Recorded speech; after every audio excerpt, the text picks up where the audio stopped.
I froze my psycho neighbor out of her apartment. In college, my two friends and I decided to find a place together off campus. We found a beautiful 3-bedroom house with, surprisingly, affordable rent.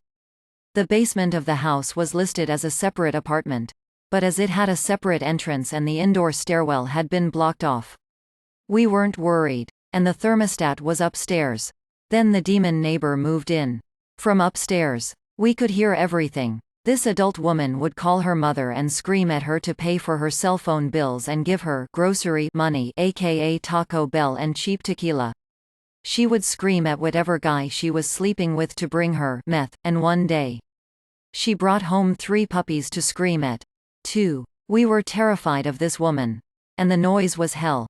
Also, we'd been idiotic enough to sign a lease stating we were responsible for all utilities. Period. Meaning we were now financing her gas, water, and electric. But with only 2 months left on the lease, we thought we could just ride it out. But then she started smoking. Constantly. According to the landlord, she'd quit for good when she'd signed the lease. But for good only lasted 2 days. Since it was winter, the heat was running nearly 24/7. And the smoke was wafting up from the vents. Our apartment and all our belongings began to reek with smoke. We contacted the landlord, because we'd signed for a bloody non-smoking apartment.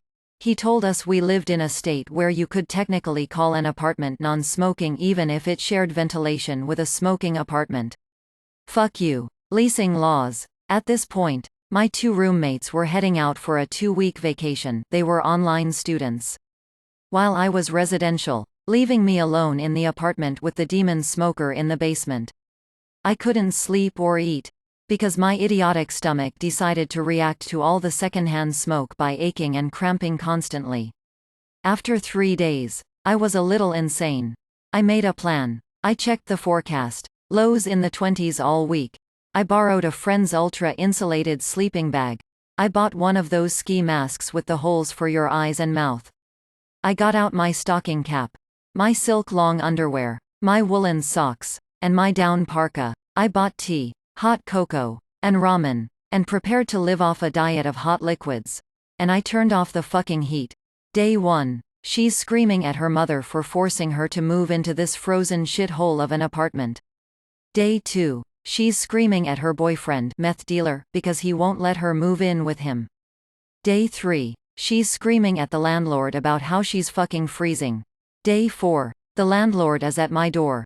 I greet him in full ski mask, parka, stocking cap array, looking like I'm heading out to rob Santa Claus at the North Pole. He asks me if I don't find it a little chilly in the house. I reply I'd found all the cigarette smoke a little warm. Day 5. She's screaming about the bitches upstairs to anyone who will listen. And I'm sitting upstairs clutching my car keys and my pepper spray with 911 typed into my phone.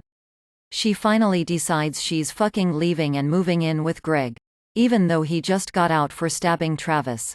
And he lives in that fucking creepy house in the woods with all those asshole biting dogs. Day 6. She's gone. I silently bless Greg. Moral of the story. There's a bloody reason the rent seems too good to be true. Peas. For those wondering, I did have a friend who worked plumbing stop by to give me some advice about how low I could go before I burst the water pipes to hell and back. Like and subscribe for more.